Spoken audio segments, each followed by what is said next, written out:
Hello everyone, स्वागत है आप सभी का आपके अपने यूट्यूब चैनल जी के ट्रैक में। दोस्तों, आज इस वीडियो में हम मॉडर्न हिस्ट्री के टॉप 50 एमसीक्यूज देखने वाले हैं, वो भी एक्सप्लेनेशन के साथ।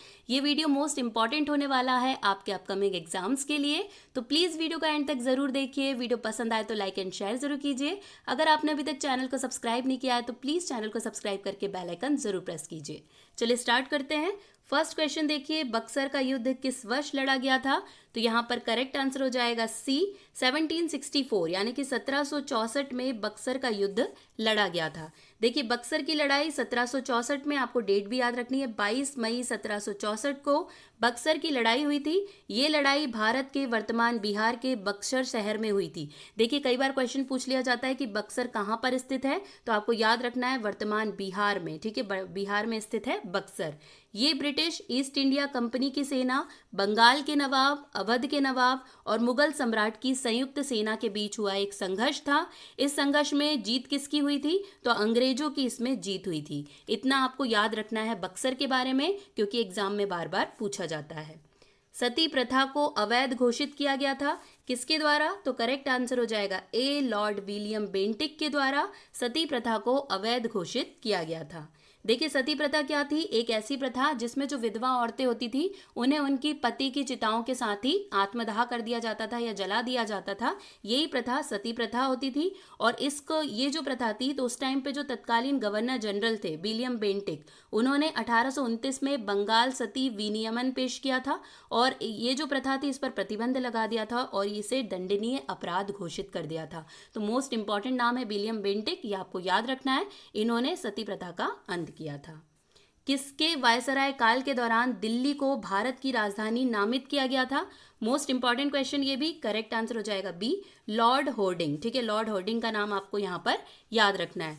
देखिए, 1911 में दिल्ली को भारत की राजधानी नामित किया गया था। तब लॉर्ड होर्डिंग भारत के वायसराय थे और लॉर्ड होर्डिंग का कार्यकाल कब से कब तक था? तो 1910 से 1916 तक इनका कार्यकाल रहा है, ये भी आपको याद रखना है। मार्लिमेंटो सुधार किस वर्ष में पारित हुआ? करेक्ट आंसर यहाँ पर इसका हो जाएगा सी 1909 में। देखिए, सीधा सीधा क्वेश्चन पूछा जाता है कि मार्लिमेंटो सुधार कब पारित हुआ? तो 1909 में मार्लिमेंटो सुधार आया है। इसका उद्देश्य क्या था? तो उदारवादियों को दिग्भ्रमित कर राष्ट्रवादियों में फूट डालना तथा सांप्रदायिक निर्वाचन प्रणाली को अपनाकर राष्ट्रीय एकता को विनष्ट करना इसका मेन उद्देश्य था। तो आपको याद रखना है मार्लिमेंटो सुधार कब आया है? 1909 में। इनमें से कौन दीनबंधु के नाम से प्रसिद्ध थे? बहुत पूछा जाने वाला क्वेश्चन। देखिए, यहाँ पर इसका करेक्ट आंसर हो जाएगा सी एफ एंड्रयूज जो थे वो दीनबंधु के नाम से प्रसिद्ध थे। और देखिए, जो सी डी देशमुख है ये देशबंधु के नाम से जाने जाते थे, ये भी आपको याद रखना है। तो यहाँ पे हमसे पूछा जा रहा है दीनबंधु, तो वो कौन थे? सी.एफ. एंड्रयूज। देखिए, सी.एफ. एंड्रयूज को लोकप्रिय रूप से दीनबंधु के नाम से जाना जाता था। देखिए, एंड्रयूज जो थे इनका गांधी जी से बहुत अच्छा संबंध था और इन्होंने बहुत ज़्यादा प्रयास भी करे थे उस टाइम पे गरीबों के उत्थान के लिए, इसीलिए भी इन्हें दीनबंधु कहा गया। और दीनबंधु का अर्थ ही होता है गरीबों का मित्र। तो ये भी आपको याद रखना है। क्रिप्स मिशन ने किस वर्ष भारत का दौरा किया?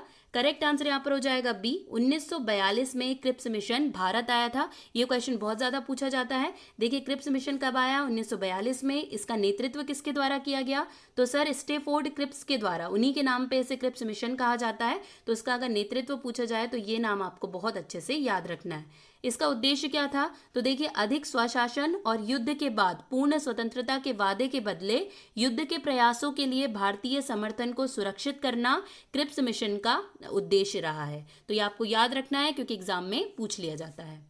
गैर स्वतंत्र भारत के प्रथम गवर्नर जनरल कौन थे? तो यहाँ पर करेक्ट आंसर हो जाएगा सी लॉर्ड विलियम बेंटिक गैर स्वतंत्र भारत के प्रथम गवर्नर जनरल थे। ये क्वेश्चन भी देखिए बहुत बार पूछा गया है। गैर स्वतंत्र भारत के पहले गवर्नर जनरल, तो आपको याद रखना है उन्होंने 1828 से 1835 तक भारत के गवर्नर जनरल के रूप में कार्य किया है। देखिए, कार्यकाल बहुत पूछा जाता है, इसलिए आपको याद रखना है। अपने कार्यकाल के दौरान उन्होंने सती प्रथा का उन्मूलन किया, ठगों का दमन किया और कई सारे सुधार भी किए थे। तो आपको ये याद रखना है इनका कार्यकाल, और ये याद रखना है कि पहले गवर्नर जनरल कौन? तो लॉर्ड विलियम बेंटिक। निम्नलिखित में से किस अधिनियम ने ब्रिटिश ईस्ट इंडिया कंपनी की शक्ति को पूरी तरह से छीन लिया? तो करेक्ट आंसर यहाँ पर हो जाएगा सी भारत सरकार अधिनियम 1858। ये क्वेश्चन भी बहुत बार पूछा गया है। देखिए, ये अधिनियम 1857 के भारतीय विद्रोह के बाद ब्रिटिश संसद द्वारा पारित किया गया था। इसने भारत में ईस्ट इंडिया कंपनी के शासन को समाप्त कर दिया और कंपनी की शक्तियां और जिम्मेदारी को ब्रिटिश क्राउन को हस्तांतरित कर दिया। तो मोस्ट इंपॉर्टेंट है, ये आपको याद रखना है क्योंकि एग्जाम में पूछा गया है।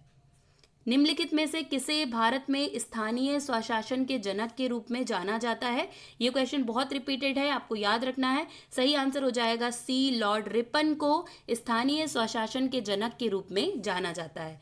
देखिए, इनका कार्यकाल कब से कब तक रहा है रिपन का? तो 1880 से 1884 तक इनका कार्यकाल रहा है।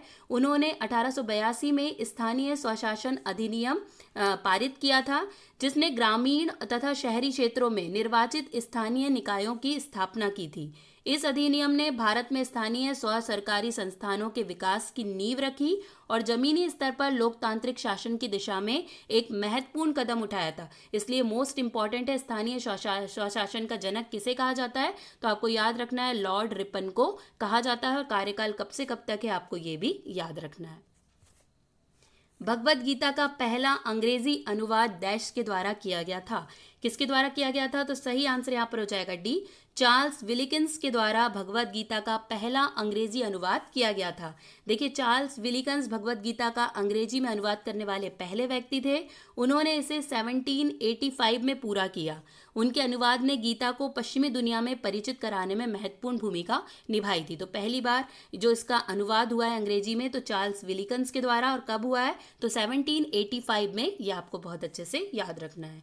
मुस्लिम लीग ने पाकिस्तान की अपनी मांग के समर्थन में प्रत्यक्ष कार्यवाही दिवस मनाया। मोस्ट इंपॉर्टेंट, कई बार पूछा गया प्रत्यक्ष कार्यवाही दिवस के बारे में। कब मनाया ये? तो करेक्ट आंसर यहाँ पर इसका हो जाएगा सी, 16 अगस्त 1946 को। बहुत पूछा जाता है ये क्वेश्चन। देखिए, 16 अगस्त 1946 को मुस्लिम लीग ने पाकिस्तान की अपनी मांग के समर्थन में प्रत्यक्ष कार्यवाही दिवस मनाया। प्रत्यक्ष कार्यवाही दिवस के परिणाम स्वरूप हिंदुओं और मुसलमानों के बीच व्यापक सांप्रदायिक हिंसा हुई थी। इसमें हजारों लोगों की जान चली गई थी और दोनों समुदाय के बीच जो विभाजन था वो बहुत ज्यादा गहरा गया था कि हाँ, अब भारत पाकिस्तान जैसे दो देश बनेंगे। तो ये मोस्ट इंपॉर्टेंट है, प्रत्यक्ष कार्यवाही दिवस किस डेट को हुआ है, पूछा जाता है। गदर पार्टी का गठन किसके द्वारा किया गया था? करेक्ट आंसर हो जाएगा बी, लाला हरदयाल के द्वारा गदर पार्टी का गठन किया गया था। देखिए, लाला हरदयाल जो थे एक प्रमुख भारतीय राष्ट्रवादी और क्रांतिकारी थे। इन्हीं ने क्या किया था? गदर पार्टी की स्थापना की थी। इसकी स्थापना कब हुई है? तो 1913 में सैन फ्रांसिस्को में यानी यूएसए में इसकी स्थापना की गई थी। तो ये मोस्ट इंपॉर्टेंट है, भारत को ब्रिटिश शासन से मुक्त कराने के उद्देश्य से इसकी स्थापना, गदर पार्टी की स्थापना की गई थी। मोस्ट इंपॉर्टेंट है, रिपीट होता है इसलिए आपको याद रखना है। नेक्स्ट देखिए, शुद्धि आंदोलन गैर हिंदुओं का हिंदू धर्म में रूपांतरण किसके द्वारा शुरू किया गया था? जो शुद्धि आंदोलन है किसके द्वारा शुरू किया गया था? करेक्ट आंसर हो जाएगा बी, स्वामी दयानंद सरस्वती के द्वारा शुद्धि आंदोलन स्टार्ट किया गया था। देखिए, शुद्धि आंदोलन का उद्देश्य क्या था? तो गैर हिंदुओं को हिंदू धर्म में परिवर्तित करना, मतलब ऐसे हिंदू जिन्होंने धर्म चेंज कर लिया उन्हें वापस हिंदू धर्म में परिवर्तित करना, ये शुद्धि आंदोलन का उद्देश्य था। स्वामी दयानंद सरस्वती एक प्रमुख हिंदू सुधारक और आर्य समाज के संस्थापक थे। आपको याद रखना है, कई बार पूछा गया है ये। स्वामी दयानंद सरस्वती हिंदू धर्म की श्रेष्ठता में विश्वास करते थे और जो लोग अन्य धर्म में परिवर्तित हो गए थे उन्हें वो वापस हिंदू समुदाय में लाना चाहते थे। इसलिए उन्होंने क्या स्टार्ट किया था? शुद्धि आंदोलन स्टार्ट किया था। वंदे मातरम पहली बार भारतीय राष्ट्रीय कांग्रेस के अधिवेशन में कब गाया गया था? करेक्ट आंसर हो जाएगा बी, 1896 1896 में वंदे मातरम पहली बार गाया गया था भारतीय राष्ट्रीय कांग्रेस के अधिवेशन में। देखिए, वंदे मातरम तो आपको याद रखना है कब? 1896 में जो अधिवेशन हुआ था वहां पर गाया गया था। इसके रचयिता कौन है? तो बंकिम चंद्र चट्टोपाध्याय इसके रचयिता हैं। और 1896 में भारतीय राष्ट्रीय कांग्रेस का अध्यक्ष कौन था, ये भी पूछा जाता है कि जब पहली बार वंदे मातरम गाया गया तब भारतीय राष्ट्रीय कांग्रेस का अध्यक्ष कौन था? तो रहीमतुल्ला एम सयानी, इनका नाम याद रखना है क्योंकि ये बहुत ज्यादा क्वेश्चन एग्जाम में पूछा गया है। साइमन कमीशन की सिफारिशों के संदर्भ में निम्नलिखित में से कौन सा कथन सही है? तो करेक्ट आंसर हो जाएगा ए, इसने प्रांतों में द्वैत शासन के स्थान पर उत्तरदायी सरकार स्थापित करने की सिफारिश की थी। ये वाला पॉइंट साइमन कमीशन के बारे में सही है। देखिए, साइमन कमीशन ने द्वैत शासन प्रणाली को बदलने की सिफारिश की, जहां सत्ता ब्रिटिश अधिकारियों और भारतीय मंत्रियों के बीच साझा की जाती थी, एक जिम्मेदार सरकार की प्रणाली के साथ, जहां निर्वाचित भारतीय मंत्रियों के पास प्रांतों में अधिक शक्ति और अधिक जिम्मेदारी होगी। तो आपको ये चीज याद रखना है कि द्वैत शासन प्रणाली को बदलने की सिफारिश की थी किसने? साइमन कमीशन ने। तीनों गोलमेज सम्मेलनों में भाग लेने वाले एकमात्र नेता कौन थे? तो यहां पर करेक्ट आंसर इसका हो जाएगा DBR अम्बेडकर। ठीक है, भीमराव अंबेडकर जी तीनों गोलमेज सम्मेलन में भाग लेने वाले एकमात्र नेता थे। देखिए, ये सम्मेलन भारत में संवैधानिक सुधारों पर चर्चा के लिए किया गया था। कब से कब तक? तो 1930 से 1932 के बीच हुआ है। ये कहाँ पर? लंदन में। एक प्रमुख समाज सुधारक और दलित समुदाय के नेता अंबेडकर ने इन सम्मेलन में सक्रिय रूप से भाग लिया है। तो ये तीनों ही सम्मेलन में भाग लेने गए थे, इसलिए इनका नाम आपको याद रखना है। निम्नलिखित में से कौन स्वराजवादी समूह से संबंधित नहीं था? करेक्ट आंसर हो जाएगा B, C राजगोपालाचारी जो थे ये स्वराजवादी समूह से संबंधित नहीं थे। देखिए, C राजगोपालाचारी स्वराजवादी समूह से संबंधित नहीं थे। स्वराजवादी समूह जो है ये 1920 के दशक में भारतीय राष्ट्रीय कांग्रेस के भीतर एक गुट था। उन्होंने ब्रिटिश साम्राज्य के भीतर स्वशासन और स्वराज के विचार का समर्थन किया था। मतलब कि C राजगोपालाचारी स्वशासन और स्वराज के विचार का समर्थन करते थे। और देखिए, इन्हें राजा जी के नाम से भी जाना जाता था, ये आपको याद रखना है, मोस्ट इंपॉर्टेंट है। भारतीय राष्ट्रीय कांग्रेस के प्रमुख नेता थे, लेकिन ये स्वराजवादी समूह के साथ इनका नाम नहीं जोड़ा गया है, ये आपको याद रखना है। किस अधिवेशन में कांग्रेस ने कांग्रेस का पहला मुस्लिम अध्यक्ष नियुक्त किया? कौन से अधिवेशन में? तो करेक्ट आंसर हो जाएगा D, 1887 का, जो 1887 का अधिवेशन था, उसमें पहले मुस्लिम अध्यक्ष नियुक्त हुए थे। कौन थे वो? तो वो थे बदरुद्दीन तैयब जी, आपको याद रखना है। 1887 में भारतीय राष्ट्रीय कांग्रेस के पहले मुस्लिम अध्यक्ष और भारतीय राष्ट्रीय कांग्रेस के तीसरे अध्यक्ष बने थे। ठीक है, ये तीसरे अध्यक्ष थे वैसे काउंटिंग में, लेकिन मुस्लिम अध्यक्ष पूछा जाए तो ये पहले मुस्लिम अध्यक्ष थे। कौन? बदरुद्दीन तैयब जी। इनका नाम आपको याद रखना है। और कब बने हैं? तो 1887 में। वर्ष 1917 के कांग्रेस के वार्षिक सत्र के अध्यक्ष डैश थे। कौन थे? तो करेक्ट आंसर हो जाएगा A, एनी बेसेंट। आपको याद रखना है कौन थी? तो वो थी एनी बेसेंट, क्योंकि कई बार पूछा गया है। देखिए, एनी बेसेंट वर्ष 1917 में कांग्रेस के वार्षिक सत्र की अध्यक्ष थी। वो एक प्रमुख ब्रिटिश समाजवादी महिला अधिकार कार्यकर्ता और थियोसोफिस्ट थी, जो भारतीय राजनीति में शामिल हुई थी। वह भारतीय स्वशासन की वकालत, भारत में सामाजिक सुधार और महिलाओं के अधिकारों को बढ़ावा देने के प्रयासों के लिए जानी जाती थी। तो मोस्ट इंपॉर्टेंट नाम है एनी बेसेंट। ये भी पूछा जाता है कि भारतीय राष्ट्रीय कांग्रेस की पहली महिला अध्यक्ष कौन थी? तो वो एनी बेसेंट थी, जो कब बनी थी? 1917 में बनी थी।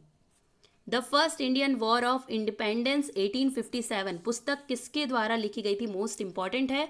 करेक्ट आंसर यहाँ पर हो जाएगा D, कार्ल मार्क्स के द्वारा ये पुस्तक लिखी गई थी। ठीक है, प्रथम भारतीय स्वतंत्रता संग्राम 1857, ये BD सावरकर, RC दत्त और MK मजुमदार के द्वारा नहीं लिखी गई है, जबकि किसके द्वारा लिखी गई है? कार्ल मार्क्स के द्वारा लिखी गई है। जलियांवाला बाग नरसंहार का बदला लेने के लिए उधम सिंह ने निम्नलिखित में से किसकी हत्या कर दी थी? बहुत बार पूछा गया क्वेश्चन। सही आंसर यहाँ पर हो जाएगा B, माइकल और डायर की इन्होंने हत्या कर दी थी जलियांवाला नरसंहार का बदला लेने के लिए।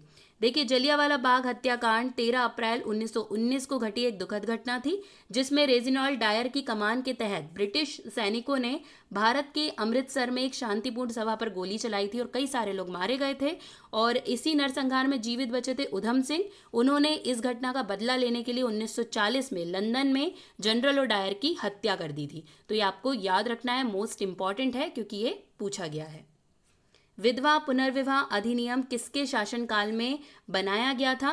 तो सही आंसर यहाँ पर इसका हो जाएगा C, लॉर्ड डलहौजी। ठीक है, विधवा पुनर्विवाह अधिनियम लॉर्ड डलहौजी के शासनकाल में बनाया गया था। देखिए, ये अधिनियम 1856 में पारित हुआ, 1856 में पारित हुआ। इसका उद्देश्य क्या था? तो विधवाओं को पुनर्विवाह करने से रोकने की प्रथा को समाप्त करना था। और ये अधिनियम 1856 में लॉर्ड डलहौजी के टाइम पर पारित किया गया था। एक राजनीतिक पद्धति के रूप में सत्याग्रह का प्रयोग सबसे पहले गांधी जी ने 1906 में कहाँ किया था? तो सही आंसर हो जाएगा C, जोहान्सबर्ग। कहाँ पर किया था इन्होंने? जोहान्सबर्ग में किया था। देखिए सत्याग्रह जिसका अर्थ है सत्य बल या आत्मा बल, महात्मा गांधी द्वारा विकसित एक अहिंसक प्रतिरोध तकनीक थी। 1906 में ब्रिटिश सरकार द्वारा लगाए गए भेदभावपूर्ण कानूनों के खिलाफ भारतीय समुदाय के संघर्ष के दौरान गांधी जी ने पहली बार दक्षिण अफ्रीका के जोहान्सबर्ग में इस पद्धति का इस्तेमाल किया था। तो आपको ये याद रखना है, मोस्ट इंपॉर्टेंट है, क्योंकि कई बार सिर्फ इतना ही क्वेश्चन पूछ लिया जाता है कि कहाँ स्टार्ट किया है, तो आपको याद रखना है जोहान्सबर्ग। निम्नलिखित में से कौन सा एकमात्र सत्र था जिसमें महात्मा गांधी को कांग्रेस अध्यक्ष के रूप में चुना गया था? Most important question. Correct answer यहां पर हो जाएगा इसका बी, बेलगाम। ठीक है, आपको याद रखना है करेक्ट आंसर क्या है, बेलगाम। बेलगाम में गांधी जी को चुना गया था। देखिए गांधी जी केवल कांग्रेस के 29वें सत्र में अध्यक्ष पद पर कार्यरत थे, जो 26 और 27 दिसंबर 1924 को बेलगाम में आयोजित किया गया था। गंगाधर राव देशपांडे ने गांधी जी को इस सत्र में भाग लेने का अनुरोध किया। देखिए ये क्वेश्चन भी पूछा जाता है कि किसने अनुरोध किया था, तो गंगाधर राव देशपांडे ने अनुरोध किया था। और 1924 के बेलगांव सत्र की स्मृति में वीर सोधिया नामक एक स्मारक बनाया गया। कई बार सिर्फ इतना पूछ लिया जाता है कि वीर सोधिया स्मारक कौन से भारतीय राष्ट्रीय कांग्रेस के सत्र की स्मृति में बनाया गया, तो आपको याद रखना है बेलगाम सत्र की स्मृति में बनाया गया है। मोस्ट इंपॉर्टेंट ये भी याद रखना है। वर्नाक्यूलर प्रेस अधिनियम किस वर्ष पारित किया गया? Most important question. Correct answer हो जाएगा ए, 1878। ये मोस्ट इंपॉर्टेंट है, कई बार पूछा गया है, आपको याद रखना है। देखिए वर्नाकुलर प्रेस अधिनियम 1878 में पारित किया गया। इस अधिनियम ने प्रेस पर सख्त नियम लागू कर दिए। ये क्या था, तो इसने प्रेस पर सख्त अधिनियम लागू कर दिए थे। ये अधिनियम भारत में ब्रिटिश उपनिवेशिक सरकार द्वारा लागू किया गया था। इसका उद्देश्य स्थानीय प्रेस को नियंत्रित करना था, जिसे ब्रिटिश शासन के लिए खतरे के रूप में देखा जा रहा था। इसलिए प्रेस को कंट्रोल करने के लिए वर्नाकुलर प्रेस अधिनियम लाया गया था 1878 में। और किसके द्वारा लाया गया है, तो लॉर्ड लिटन के द्वारा। ये भी आपको याद रखना है, लॉर्ड लिटन के द्वारा ये आया था 1878 में, ये आपको याद रखना है। निम्नलिखित में से किस स्थान पर महात्मा गांधी ने सबसे पहले भारत में अपना सत्याग्रह शुरू किया? भारत का पूछ रहा है, तो यहाँ पर करेक्ट आंसर हो जाएगा सी, चंपारण। ठीक है, चंपारण से सबसे पहले सत्याग्रह स्टार्ट किया। देखिए सत्याग्रह जिसका अर्थ क्या है, सत्य बल या आत्मा बल, ये एक अहिंसक आंदोलन था जो गांधी जी हमेशा से चलाते थे। देखिए चंपारण में क्या हो रहा था, गांधी जी ने जो दमनकारी नील बागान प्रणाली के खिलाफ एक सफल अभियान का नेतृत्व किया था, जहां किसानों पर दबाव डालते थे अंग्रेज कि आप खाद्य फसलों को नहीं उगाएं, नील की खेती करें, क्योंकि नील की खेती से इनको ज्यादा फायदा होता था, ज्यादा प्रॉफिट होता था, इसलिए ये खाद्य चीजों की फसल नहीं उगाने देते थे। नील की खेती के लिए मजबूर किया जाता था किसानों को चंपारण में। तो इसी के खिलाफ अभियान चलाया था किसने, गांधी जी ने सत्याग्रह चलाया था। मोस्ट इंपॉर्टेंट है, आपको ये याद रखना है। वर्ष 1939 में कांग्रेस से अलग होने के बाद सुभाष चंद्र बोस ने किस पार्टी की स्थापना की थी? सुभाष चंद्र बोस ने किस पार्टी की स्थापना की? तो करेक्ट आंसर हो जाएगा बी, फॉरवर्ड ब्लॉक। ठीक है, फॉरवर्ड ब्लॉक की स्थापना की थी सुभाष चंद्र बोस ने। देखिए सुभाष चंद्र बोस ने 1939 में कांग्रेस से अलग होकर फॉरवर्ड ब्लॉक की स्थापना की। फॉरवर्ड ब्लॉक क्या था, तो एक राजनीतिक दल था जिसका उद्देश्य क्या था, भारत में सभी साम्राज्यवाद विरोधी ताकतों को एकजुट करना और ब्रिटिश शासन से पूर्ण स्वतंत्रता प्राप्त करने की दिशा में काम करना। तो मोस्ट इंपॉर्टेंट है, कई बार सिर्फ इतना पूछ लिया जाता है कि फॉरवर्ड ब्लॉक की स्थापना किसने की है, तो आपको याद रखना है सुभाष चंद्र बोस जी के द्वारा ये की गई है। निम्नलिखित में से किसने 1931 में कांग्रेस के कराची सत्र के लिए मौलिक अधिकारों पर प्रस्ताव का मसौदा तैयार किया था? Most important question. Correct answer यहां पर हो जाएगा सी, पंडित जवाहरलाल नेहरू। इन्होंने मसौदा तैयार किया था। देखिए नेहरू ने मौलिक अधिकारों के प्रस्ताव का मसौदा तैयार किया था, जो ड्राफ्ट बनाया था वो जवाहरलाल नेहरू के द्वारा बनाया गया था। लेकिन अगर पूछा जाए कि कराची सत्र की अध्यक्षता किसने की थी, तो अध्यक्षता सरदार वल्लभ भाई पटेल के द्वारा की गई थी, लेकिन मसौदा जवाहरलाल नेहरू ने तैयार किया था। निम्नलिखित में से किसने नाइटहुड की उपाधि को अस्वीकार कर दिया और भारत के राज्य सचिव की परिषद में एक पद स्वीकार करने से इनकार कर दिया? कौन थे वो, तो करेक्ट आंसर हो जाएगा सी, जी के गोखले। ठीक है, गोखले ने अपनी नाइटहुड की उपाधि भी वापस कर दी थी। देखिए जी के गोखले ने नाइटहुड की उपाधि को अस्वीकार कर दिया और भारत के राज्य सचिव की परिषद में एक पद स्वीकार करने से इनकार कर दिया। ठीक है, यहाँ उनके सिद्धांतों के प्रति उनकी प्रतिबद्धता और सत्ता या पदवी के पदों से प्रभावित होने या समझौता करने से इनकार को दर्शाता है। तो मोस्ट इंपॉर्टेंट है, पूछा जाता है, इसलिए आपको ये याद रखना है। निम्नलिखित में से किसके तहत बंगाल धीरे धीरे मुगल नियंत्रण से अलग हो गया? किसके तहत, तो यहाँ पर करेक्ट आंसर हो जाएगा बी, मुर्शिद कुली खां। मोस्ट इंपॉर्टेंट नाम है, बहुत पूछा जाता है एग्जाम में। देखिए, मुर्शिद कुली खां के अधीन बंगाल धीरे धीरे मुगल नियंत्रण से अलग हो गया। उन्होंने औरंगजेब के अधीन बंगाल के दीवान के रूप में अपना करियर शुरू किया था। वस्तुतः स्वतंत्र हो गए थे वो, लेकिन मुगल सम्राट को वो टैक्स या कर भेजते रहते थे और उन्होंने धीरे धीरे मुगल नियंत्रण से अलग करा लिया था बंगाल को। तो मोस्ट इंपॉर्टेंट नाम है मुर्शिद कुली खां, आपको याद रखना है। जब कांग्रेस स्वयं सेवकों ने धरसाना नमक डिपो पर छापा मारा तो महात्मा गांधी किस जेल में बंद थे? ये क्वेश्चन भी कई बार पूछा गया है। करेक्ट आंसर यहाँ पर हो जाएगा इसका ए, यरवदा जेल में बंद किया गया था किसको? महात्मा गांधी को। देखिए, धरसना नमक डिपो पर कांग्रेस स्वयंसेवक द्वारा छापा मारने पर महात्मा गांधी को सबसे पहले गिरफ्तार कर लिया गया था और इन्हें कहाँ बंद किया गया था? तो यरवदा जेल में इन्हें बंद कर दिया गया था। इसके बाद सरोजनी नायडू, इमाम साहब और मणिलाल ने 21 मई 1930 को धरसाना नमक कारखाने पर छापे का नेतृत्व करने का कार्य संभाला था। तो मोस्ट इंपॉर्टेंट है, ये भी एग्जाम में कई बार पूछा गया है। निम्नलिखित में से किसने दिल्ली के लाल किले में प्रसिद्ध भारतीय राष्ट्रीय सेना परीक्षण में बचाव पक्ष के वकीलों का नेतृत्व किया था? ये क्वेश्चन भी रिपीटेड है कई बार। करेक्ट आंसर हो जाएगा डी, भूला भाई देसाई के द्वारा ये किया गया था। देखिए, भूला भाई देसाई भारतीय राष्ट्रीय सेना अधिकारियों शाहनवाज खान, प्रेम कुमार सहगल, गुरु बख्श सिंह ढिल्लों के बचाव में अग्रणी वकील थे। इनके नाम भी बहुत इंपॉर्टेंट है, पूछे जाते हैं, आपको याद रखना है। अक्टूबर 1945 में लाल किले पर कोर्ट मार्शल सुनवाई शुरू की गई थी, ये आपको याद रखना है। 1859 में लॉर्ड केनिंग द्वारा शुरू की गई पोर्टफोलियो प्रणाली को किस अधिनियम ने मान्यता दी? तो सही आंसर यहाँ पर हो जाएगा ए, भारतीय परिषद अधिनियम 1861 ने पोर्टफोलियो प्रणाली को मान्यता दी थी। देखिए, भारत परिषद अधिनियम 1861 ने लॉर्ड केनिंग द्वारा शुरू की गई पोर्टफोलियो प्रणाली को मान्यता दी थी। क्या होती है पोर्टफोलियो प्रणाली? तो इसमें देखिए क्या होता था, ये विभागीय प्रणाली थी। मतलब कि एक सदस्य को सरकार के एक या अधिक विभागों का प्रभारी बनाया गया था और उसे इस विभाग के मामलों पर परिषद की ओर से अंतिम आदेश जारी करने का भी वो अंतिम आदेश या निर्णय उसमें ले सकता था, ये अधिकार भी उसको दिया गया था। तो ये पोर्टफोलियो सिस्टम कब आया? आपको याद रखना है, भारतीय परिषद अधिनियम 1861 से आया है। 1632 में ब्रिटिश ईस्ट इंडिया कंपनी के पक्ष में गोल्डन फरमान किसने जारी किया था? Most important. करेक्ट आंसर यहाँ पर क्या हो जाएगा? ए करेक्ट आंसर है, अब्दुल कुतुब शाह। ठीक है, आपको नाम याद रखना है, अब्दुल्ला कुतुब शाह ने गोल्डन फरमान जारी किया था। देखिए, वर्ष 1632 में गोलकुंडा के सुल्तान अब्दुल्ला कुतुब शाह द्वारा ईस्ट इंडिया कंपनी को गोल्डन फरमान जारी किया गया था। इस फरमान ने उन्हें मुसलीपट्टनम में अपने कारखाने को फिर से खोलने की परमिशन दी थी। इससे कंपनी की स्थिति में सुधार हुआ था। ये आपको याद रखना है, गोल्डन फरमान मोस्ट इंपॉर्टेंट अब्दुल्ला कुतुब शाह द्वारा ये जारी किया गया था। भारतीय राष्ट्रीय कांग्रेस की स्थापना के समय निम्नलिखित में से कौन ब्रिटिश भारत का वायसराय था? करेक्ट आंसर यहाँ पर हो जाएगा ए, लॉर्ड डफरिन। ये आपको याद रखना है, लॉर्ड डफरिन भारतीय राष्ट्रीय कांग्रेस की स्थापना के समय वायसराय थे। जब भारतीय राष्ट्रीय कांग्रेस की स्थापना हुई तब कौन? लॉर्ड डफरिन वायसराय रहे। और इसकी स्थापना कब हुई है? देखिए 1885 में, यानी कि भारतीय राष्ट्रीय कांग्रेस की स्थापना 1885 में हुई है। और यहीं पर आप देख लीजिए कि लॉर्ड डफरिन का कार्यकाल कब से कब तक रहा है? तो 1884 से 1888 तक, यानी कि 1884 से 1888 तक इनका कार्यकाल रहा है। गांधी जी को सबसे पहले महात्मा गांधी किसने कहा? यानी कि महात्मा किसने कहा? ये बहुत पूछा गया क्वेश्चन है। करेक्ट आंसर हो जाएगा ए, रविंद्रनाथ टैगोर ने सबसे पहले महात्मा गांधी को महात्मा कहा है। देखिए, एक प्रसिद्ध कवि और दार्शनिक टैगोर ने गांधी जी को अहिंसा, सत्य और सादगी के सिद्धांतों को पहचाना था और उनकी प्रशंसा की थी, जिसके कारण उन्होंने महात्मा गांधी को महात्मा अर्थात महान आत्मा की उपाधि दी थी। तो मोस्ट इंपॉर्टेंट नाम है रविंद्रनाथ टैगोर, आपको ये याद रखना है।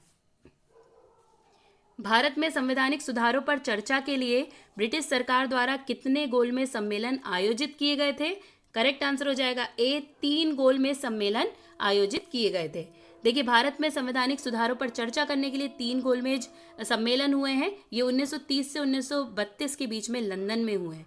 पहला गोलमेज सम्मेलन 1930 में हुआ है, दूसरा 1931 में हुआ है और तीसरा 17 नवंबर 1932 से 24 दिसंबर 1932 के बीच हुआ है। तो ये मोस्ट इंपॉर्टेंट है, तीनों गोलमेज सम्मेलन एग्जाम में पूछा जाता है, आपको ये याद रखना है।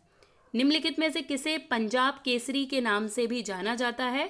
करेक्ट आंसर यहाँ पर इसका हो जाएगा ए, लाला लाजपत राय को पंजाब केसरी के नाम से जाना जाता है। देखिए लाला लाजपत राय को पंजाब केसरी के नाम से जाना जाता है क्योंकि वहाँ भारतीय स्वतंत्रता आंदोलन के एक प्रमुख नेता और पंजाब के अधिकारों के प्रबल समर्थक थे। उन्होंने ब्रिटिश शासन के खिलाफ लड़ने के लिए पंजाब के लोगों को संगठित करने और प्रेरित करने में महत्वपूर्ण भूमिका निभाई। उनके निडर और दृढ़ व्यक्तित्व के कारण ही उन्हें पंजाब केसरी की उपाधि दी गई, जिसका अर्थ होता है पंजाब का शेर। तो ये मोस्ट इंपॉर्टेंट है, आपको ये याद रखना है। भारत में सहायक गठबंधन प्रणाली किसके द्वारा शुरू की गई थी? मोस्ट इंपॉर्टेंट क्वेश्चन, बार बार रिपीटेड है, तो इसका करेक्ट आंसर हो जाएगा ए, लॉर्ड वेलेजली के द्वारा सहायक गठबंधन प्रणाली शुरू की गई थी। देखिए लॉर्ड वेलेजली ने 1798 से 1805 तक गवर्नर जनरल के रूप में कार्य किया है। देखिए सबसे पहले तो कार्यकाल याद रख लीजिए, और इन्हीं ने स्टार्ट किया है सहायक गठबंधन प्रणाली। ये प्रणाली क्या थी? इसमें भारतीय रियासतों को ब्रिटिश संरक्षण स्वीकार करना और अपने क्षेत्र में एक ब्रिटिश सहायक बल बनाए रखना आवश्यक था। और ये जो ब्रिटिश सहायक बल था, इसे भुगतान भी करना पड़ता था, जिसके कारण रियासत पे बहुत ज्यादा वित्तीय दबाव भी पड़ने लगा था। इस प्रणाली ने ब्रिटिशों को भारतीय राज्यों पर नियंत्रण स्थापित करने और क्षेत्र में अपना प्रभाव बढ़ाने की अनुमति प्रदान की थी। तो मोस्ट इंपॉर्टेंट है सहायक गठबंधन प्रणाली लॉर्ड वेलेजली के द्वारा लाई गई है, आपको ये याद रखना है। विनोबा भावे ने वर्ष 1940 में व्यक्तिगत सत्याग्रह किस स्थान से प्रारंभ किया? तो यहां पर इसका करेक्ट आंसर हो जाएगा डी, पवनार महाराष्ट्र से ये स्टार्ट किया गया था। देखिए जो व्यक्तिगत विनोबा भावे ने वर्ष 1940 में पवनार महाराष्ट्र से व्यक्तिगत सत्याग्रह प्रारंभ किया। इसमें पहले सत्याग्रही कौन थे? तो आचार्य विनोबा भावे, दूसरे सत्याग्रही थे जवाहरलाल नेहरू और तीसरे सत्याग्रही थे ब्रह्मदत्त। ये तीनों का ही नाम पूछा जाता है, तो मोस्ट इंपॉर्टेंट है, आपको ये याद रखना है। वर्ष 1802 में ब्रिटिश ईस्ट इंडिया कंपनी के साथ बेसिन की संधि पर किसने हस्ताक्षर किया था? करेक्ट आंसर हो जाएगा सी, बाजीराव द्वितीय ने बेसिन की संधि पर हस्ताक्षर किया था ईस्ट इंडिया कंपनी के साथ। देखिए बाजीराव द्वितीय ने 1802 में ब्रिटिश ईस्ट इंडिया कंपनी के साथ बेसिन की संधि पर हस्ताक्षर किए। ये संधि महत्वपूर्ण थी क्योंकि इसने मराठा साम्राज्य पर ब्रिटिश प्रभाव और नियंत्रण को स्थापित कर दिया था, इसलिए बहुत पूछी जाती है बेसिन की संधि किस वर्ष हुई है? तो 1802, और किसके साथ हुई है? तो ईस्ट इंडिया कंपनी और बाजीराव द्वितीय, ये दोनों ही आपको याद रखना है। निम्नलिखित में से किसे भारतीय शिक्षा का मैग्ना कार्टा भी कहा जाता है? Most important question, correct answer हो जाएगा ए, वुड डिस्पैच को भारतीय शिक्षा का मैग्ना कार्टा भी कहा जाता है। देखिए sir Charles Wood English east India company के नियंत्रक बोर्ड के अध्यक्ष थे। उन्होंने ये सुझाव दिया था कि प्राथमिक विद्यालयों के लिए स्थानीय भाषा, हाई स्कूल के लिए एंग्लो वर्नाकुलर भाषा और कॉलेज स्तर के लिए अंग्रेजी माध्यम को अपनाना चाहिए, और इसे क्या कहा गया है? वुड डिस्पैच के नाम से जाना जाता है। तो मोस्ट इंपॉर्टेंट है sir Charles Wood dispatch, Charles Wood का नाम जिन्होंने वुड डिस्पैच को लेकर आए हैं, ये आपको याद रखना है। भारतीय राष्ट्रीय कांग्रेस के एक सत्र की अध्यक्षता करने वाली पहली भारतीय महिला डैश थी, तो कौन थी? करेक्ट आंसर यहाँ पर हो जाएगा डी, सरोजनी नायडू। ठीक है, आपको याद रखना है कि अगर आपसे भारतीय महिला पूछी जाए जो भारतीय राष्ट्रीय कांग्रेस की पहली अध्यक्ष थी, भारतीय अगर पूछा जा रहा है तो सरोजनी नायडू, और सिर्फ महिला पूछा जा रहा है तो एनी बेसेंट। देखिए भारत की कोकिला के नाम से मशहूर सरोजनी नायडू कांग्रेस अध्यक्ष बनने वाली दूसरी महिला, क्योंकि पहली कौन थी? एनी बेसेंट, और पहली भारतीय महिला, अगर भारतीय महिला पूछी जाए तो पहले नंबर पर है सरोजनी नायडू, ये आपको याद रखना है। 1925 में कानपुर अधिवेशन में उन्होंने अध्यक्षता की थी, और देखिए वो क्योंकि कवित्री थी, वो कई सारी चीजें लिखती थी, तो उनकी कुछ कृतियां भी हम पढ़ लेते हैं, जैसे golden threshold, the broken wings, the word of time, the magic lewd, ये सारी की सारी पूछी जाती है एग्जाम में, तो आपको ये याद रखना है। 1857 के विद्रोह का तात्कालिक कारण क्या था? करेक्ट आंसर यहाँ पर इसका हो जाएगा बी, एनफील्ड बंदूकों का परिचय। ठीक है, जो एनफील्ड बंदूकों के कारण 1857 का विद्रोह हुआ था। देखिए 1857 के विद्रोह का तात्कालिक कारण एनफील्ड राइफलों का आगमन था, जिनके बारे में कहा जाता है कि इसमें गौ मांस और सुअर के मांस से बने चर्बी युक्त आवरण ने विद्रोह को जन्म दिया था। मतलब इसमें जो कारतूस यूज होते थे वो मांस से बना होता था, गौ मांस या सुअर के मांस से, और इसी के कारण पूरी लड़ाई या विद्रोह स्टार्ट हुआ था 1857 का। तो यही उसका तात्कालिक कारण था, आपको ये याद रखना है। भारत के किस गवर्नर जनरल को भारतीय प्रेस का मुक्तिदाता कहा जाता है? ये क्वेश्चन भी देखिए बहुत ज्यादा पूछा गया है। सही आंसर हो जाएगा बी, सर चार्ल्स मेटकॉफ को भारतीय प्रेस का मुक्तिदाता कहा जाता है। देखिए सर, चार्ल्स मेटकॉफ 1834 से 1836 इनका कार्यकाल। इन्होंने भारतीय प्रेस के मुक्तिदाता के रूप में जाना जाता है, जिन्होंने प्रसिद्ध प्रेस कानून के माध्यम से स्थानीय प्रेस पर सभी प्रतिबंधों को समाप्त कर दिया था। तो मोस्ट इंपॉर्टेंट ये आपको याद रखना है। 1941 में कलकत्ता में भारतीय बोल्शेविक लेनिन पार्टी की स्थापना किसने की?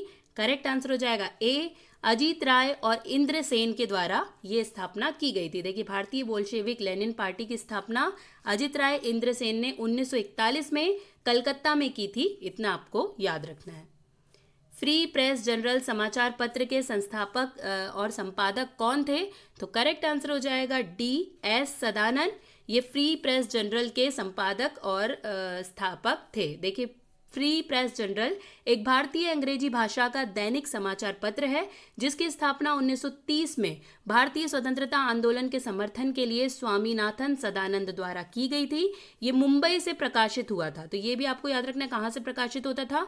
मुंबई से। और किसने किए? तो स्वामीनाथन सदानंद द्वारा इसकी ये संपादक भी थे और इसके संस्थापक भी थे। ये दोनों ही चीज़ें आपको बहुत अच्छे से याद रखनी है। 1939 के त्रिपुरी अधिवेशन में कांग्रेस के अध्यक्ष के चुनाव में सुभाष चंद्र बोस ने निम्नलिखित में से किसे हराया था? तो यहाँ पर करेक्ट आंसर हो जाएगा बी, डॉक्टर पटाभी सीतारमैया को हराया था 1939 में। देखिए, 1939 में गांधी जी के प्रतिद्वंदी पटाभी सीतारमैया को पराजित करने वाले सुभाष चंद्र बोस को त्रिपुरी में कांग्रेस अध्यक्ष के रूप में फिर से चुना गया था, लेकिन विवाद बहुत ज़्यादा बढ़ गया था, इसलिए सुभाष चंद्र बोस जी ने भी इस्तीफा दे दिया था और फाइनली 1939 में राजेंद्र प्रसाद अध्यक्ष बने थे भारतीय राष्ट्रीय कांग्रेस के। ये आपको अच्छे से याद रखना है। नेक्स्ट देखिए, मॉन्टेग्यू चेम्सफोर्ड रिपोर्ट ने डैश को आधार बनाया। तो करेक्ट आंसर यहाँ पर हो जाएगा बी, भारत सरकार अधिनियम 1919 को आधार बनाया था मॉन्टेग्यू चेम्सफोर्ड सुधार। ब्रिटिश भारत में उपनिवेशिक सरकार द्वारा पेश किया गया था। एडविन मॉन्टेग्यू भारत के तत्कालीन राज सचिव और लॉर्ड चेम्सफोर्ड भारत के वायसराय थे। इसने ब्रिटिश साम्राज्य के अभिन्न अंग के रूप में भारत में जिम्मेदार सरकार की प्रगतिशील प्राप्ति की घोषणा की थी। मोस्ट इंपॉर्टेंट सुधार है, कई बार एग्जाम में पूछा गया है। कब आया था ये? तो 1919 में आया है, आपको ये याद रखना है। अब बारी है लास्ट क्वेश्चन की। 1857 का विद्रोह किस तिथि को मेरठ से प्रारंभ हुआ था? तो सही आंसर हो जाएगा ए, 10 मई 1857 को ये मेरठ से प्रारंभ हुआ था। 1857 का विद्रोह, तो ये डेट मोस्ट इंपॉर्टेंट है। 10 मई 1857 को मेरठ छावनी में ईस्ट इंडिया कंपनी की सेना के सिपाहियों के विद्रोह के रूप में शुरू किया गया था। मोस्ट इंपॉर्टेंट है, आपको ये याद रखना है। यहीं पर दोस्तों हमारे 50 MCQs कंप्लीट हो गए हैं। वीडियो पसंद आया होगा तो लाइक एंड शेयर जरूर कर दीजिएगा। अगर अभी तक चैनल को सब्सक्राइब नहीं किया है तो प्लीज़ चैनल को सब्सक्राइब करके बेल आइकन जरूर प्रेस कर दीजिएगा। आज के लिए बस इतना ही। आपसे मुलाकात होगी नेक्स्ट वीडियो में। तब तक के लिए जय हिंद, जय भारत।